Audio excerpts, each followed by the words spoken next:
أهلا بيكم. سنة 5 ابتدائي. النهاردة هنحل مع بعض أسئلة الدرس الرابع بعنوان النباتات الطبيعية والحيوانات البرية من كتاب سلاح التلميذ. قبل ما نبدأ ما ننساش نصلي على النبي عليه أفضل الصلاة والسلام، ويلا بينا نبدأ على طول ونقول بسم الله. السؤال الأول: لاحظ الخريطة التالية ثم اختر الإجابة الصحيحة. 1. يشير الرقم 1 إلى منطقة ينمو بها نبات الزيتون. 2. يشير الرقم 2 إلى منطقة بها بعض الطيور البرية منها طائر النورس. 3. يشير الرقم 3 إلى منطقة ينمو بها نبات الصبار، لأن دي منطقة الصحراء. السؤال التاني، اكتب كلمة صح أو خطأ. 1. يتكيف النخيل والتين الشوكي مع قلة مياه الأمطار في الصحاري المصرية. صح. 2. ينمو نبات البردي على ضفاف قناة السويس. غلط. 3. تعيش الغزلان في الصحاري المصرية. صح. 4. تتعرض الحيوانات البرية لخطر الانقراض. صح. 5. تتميز منطقة وادي النيل والدلتا بفقر التربة وندرة المياه. غلط. 6. تأثرت الحيوانات البرية بالوادي والدلتا سلبا بالأنشطة الزراعية. صح. 7. تنمو أشجار المنجروف في وادي النيل. غلط. 8. تعيش الأرانب البرية في المناطق الصحراوية المصرية. غلط. 9. تتحمل الزواحف الظروف البيئية الصعبة في الصحاري المصرية. صح. السؤال الثالث، اختر. 1. يؤدي الصيد الجائر إلى انقراض الحيوانات. 2. تمتلك مصر ثروة نباتية وحيوانية متنوعة بسبب تنوع المناخ. 3. تتميز مناطق الوادي والدلتا بوجود تربة خصبة. 4. تتعدد الحيوانات البرية في المناطق الساحلية ومنها الأرانب البرية. 5. أي مما يلي يعد من أساليب تكيف النباتات الطبيعية بالصحاري المصرية؟ جذورها الطويلة. السؤال الرابع أكمل. 1. ينمو الصبار والتين الشوكي في الصحاري المصرية. 2. يستخدم نبات البوص في صناعة الحصير. 3.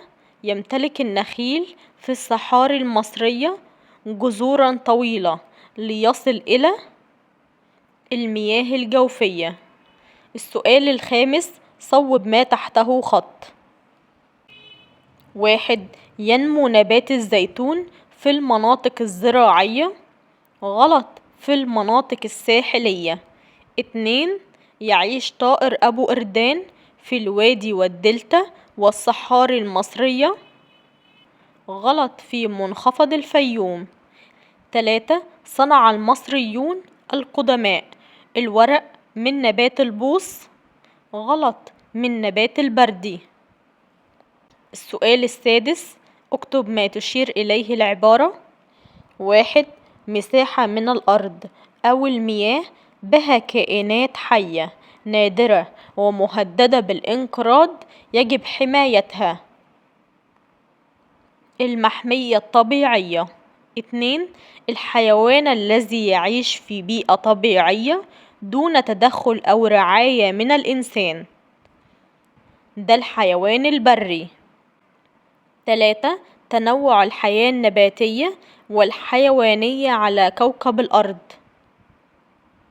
بنقول عليه إيه؟ التنوع البيولوجي. 4. تفاعل الكائنات الحية مع البيئة المحيطة بطريقة بتحافظ على استمرارها واستقرارها. التوازن البيئي. 5. النبات الذي ينمو دون تدخل من الإنسان النبات الطبيعي. السؤال السابع، بما تفسر 1. أهمية النباتات الطبيعية؟ بتوفر الغذاء للإنسان وبتجذب السياح وبتستخدم كغذاء ومأوى للحيوانات البرية، وكمان بتدخل في صناعة الأدوية والعطور ومستحضرات التجميل. 2. يؤثر التغير المناخي على الحياة البرية بسبب الجفاف والفيضانات. 3. اهتمام الدولة بحماية النباتات الطبيعية والحيوانات البرية للحفاظ على التوازن البيئي والعمل على تنميتها واستدامتها. 4.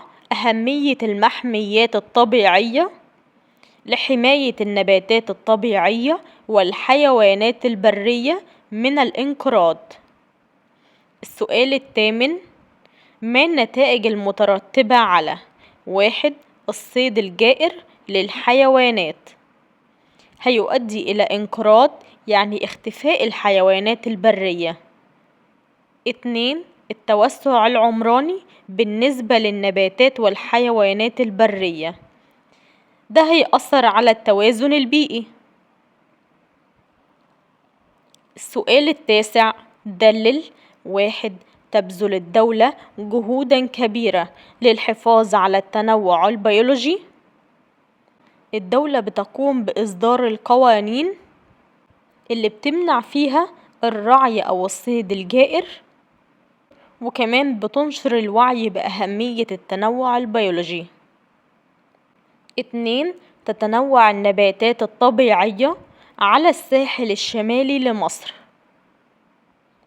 بتنمو النباتات المثمرة زي التين الشوكي والزيتون والنباتات الرعوية والنباتات الشجيرية زي أشجار المنجروف.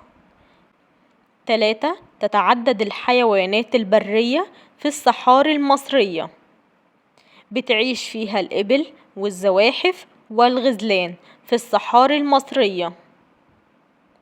وبكده نكون خلصنا حل أسئلتنا. ما ننساش نصلي على النبي، وأي حد عنده سؤال يكتب لي في التعليقات وإن شاء الله هرد عليكم.